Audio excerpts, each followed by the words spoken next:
So, imagine that your contrasting experience has caused you to give birth to yet another amended desire.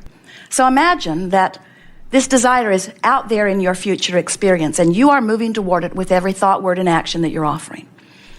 But you know that every subject is really two subjects. It's like picking up a stick that has two ends on it. The subject of wellness on one end, sickness on the other. The subject of financial abundance, plenty of money on one end, not enough on the other.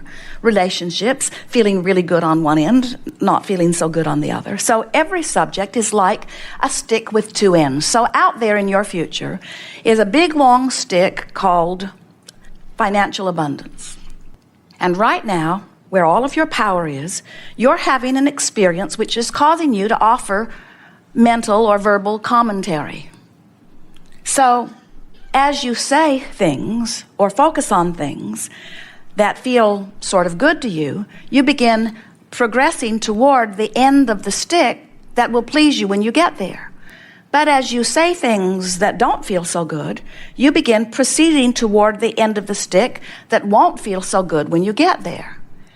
There are some of you who say something that feels pretty good and something that feels pretty bad and something that feels pretty good and something that feels pretty bad, something that feels pretty good and something that feels pretty bad. So your proximity to what you really want or what you really don't want doesn't close.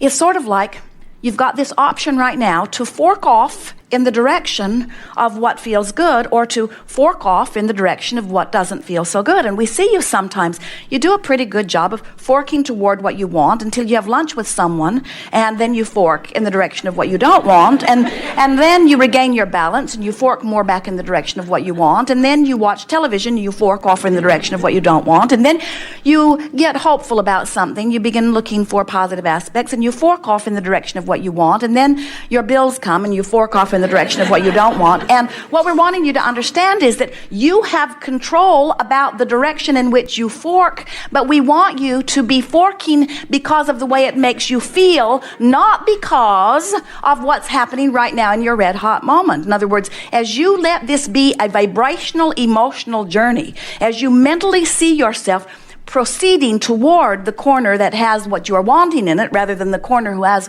what you do not want in it, what begins to happen is, as you make the decision that right now from wherever I am, and it doesn't matter where you were before, all of your power is right now. In other words, your ability to begin moving toward or away from, toward what you want or toward what you don't want, is all right here, right now. And what happens as you compare where you are to any others in terms of manifestation, you lose your place relative to what you're doing with your vibration.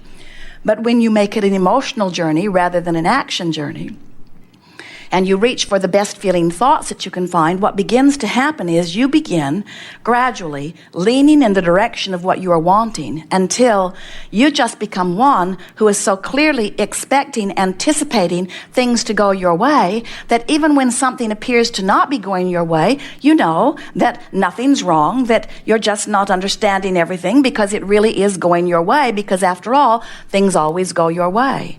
And eventually what begins to happen is people begin to notice you and they begin to reflect back to you, why is it that things always seem to go your way? And you will tell them, I learned how to fork off in the direction of what feels best. I began to accept the power in every moment.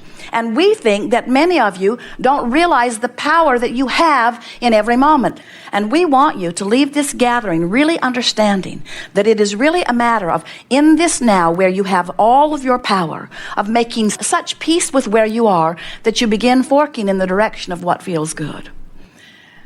An image comes to mind of someone who is standing at the cresting waters of a raging river, and the bulldozers are all there trying to shore up the banks of this river, trying to save this woman's home.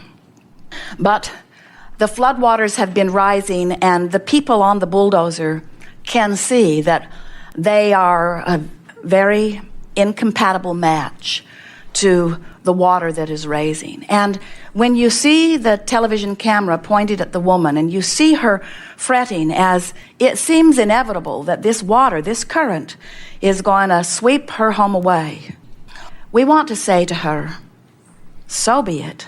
It is the inevitable result of the flow that is in place. Don't try to fight against the inevitability of the flow that is in place. Instead, relax into it, let it wash you out to sea, and then regroup and start forking in the direction of what you're wanting. And we want you to understand that we know that sometimes our words about vibration and our words about cheer up and our words about lean in the direction that feels better feel like very paltry, small response to raging waters that are on the brink or even happening in terms of manifestation. But we want you to understand that you cannot, with your action, fight the current that you have been offering vibrationally. The current that you've been offering vibrationally is what's happening. Don't you think that it is time that with all subjects, even like the subject of medicine, that people begin to approach it from the causation stage rather than from the trying to build a higher dike stage? And we can understand why surgery or medicine might soothe when you are in that place of trauma, but it's a small soothing, and it doesn't change anything really until you get back to the heart of the vibration that caused you to be in that predicament to begin with. You don't have to go back and undo anything.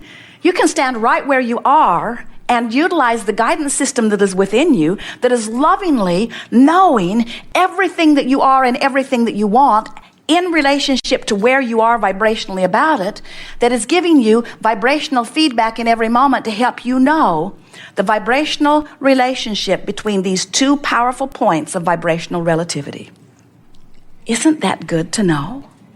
So what somebody else thinks is irrelevant in this, isn't it? What somebody else has manifested is irrelevant in that. So what you're wanting to do is collect the data that makes you close the gap. And sometimes we see you seeming to deliberately collect the data that widens the gap. And we understand why you do it. Anytime you're standing in a place apart from who you are, you can feel that something's gone terribly wrong. And there is this feeling of wanting to justify to someone why things are not better than they should be. And so as you drum up or amplify or gather the statistics of what has gone wrong in order to support your position of being where you don't want to be, we're wanting to say to you, not helpful. And nobody that matters in terms of source or in terms of your vibrational relationship cares about how you got there. Magellan never says, where have you been? It is irrelevant. The only thing that matters is, where am I in relationship to where I want to be? It's simple, isn't it? Simple to hear, simple conceptually. And in time, it will become simple to you as you stand in the moment of negative emotion and you say, I'm marching towards something that when I get there, I'm not going to like. Now, I can change my course of action now, or I can tempt fate a little more and see how far I can actually march before it manifests. I can continue to justify, or I can continue to wallow in my discomfort, because after all, I've done it quite a long time and nothing that really bad has happened.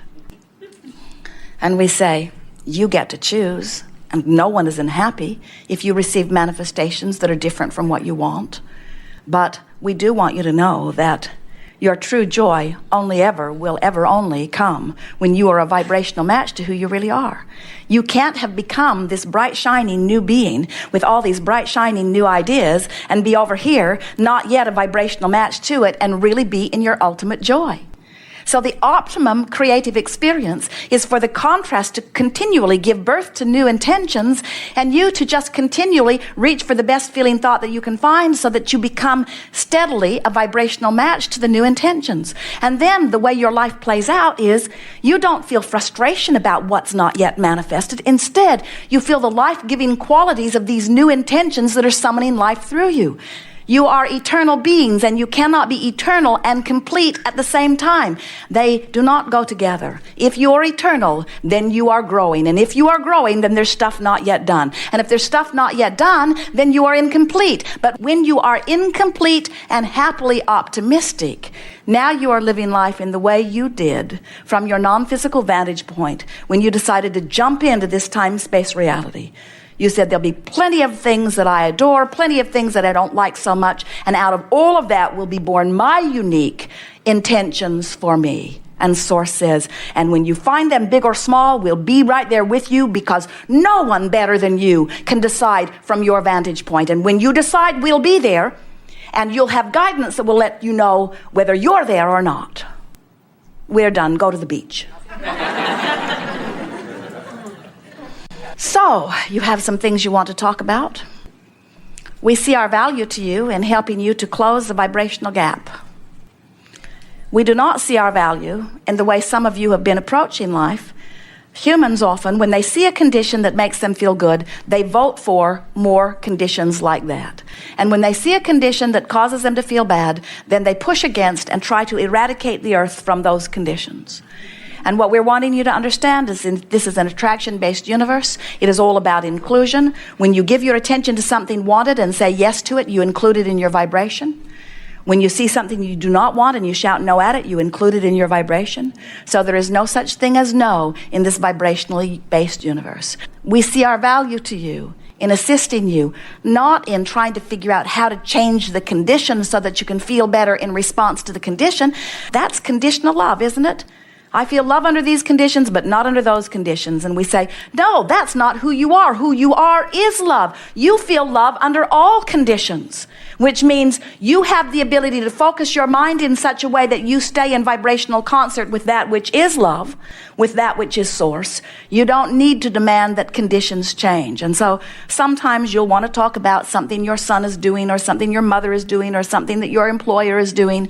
And if they would do it differently, you would feel better. And you think that your questions to us are about how you can work the energy just right to make them do the things that when they do them, then you will be able to observe them and you will feel better.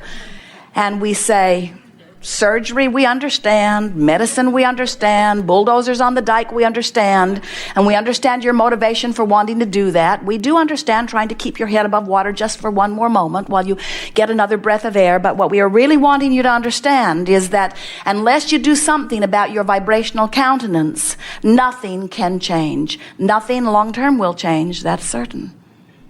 Haven't you found it interesting that a new disease pops up and humanity finds the cure only to find another disease popping up? Don't you think it's interesting that you don't get to the end of those diseases? And the reason you don't is because you have not yet got to the end of pushing against things. So we'll talk about unconditional love, which is finding vibrational alignment regardless of the condition, holding the thought of San Diego even though I'm out in the desert, so that my emotional journey has me in alignment, which means my physical journey, my action journey must catch up with it. Good. Begin right here. Yes?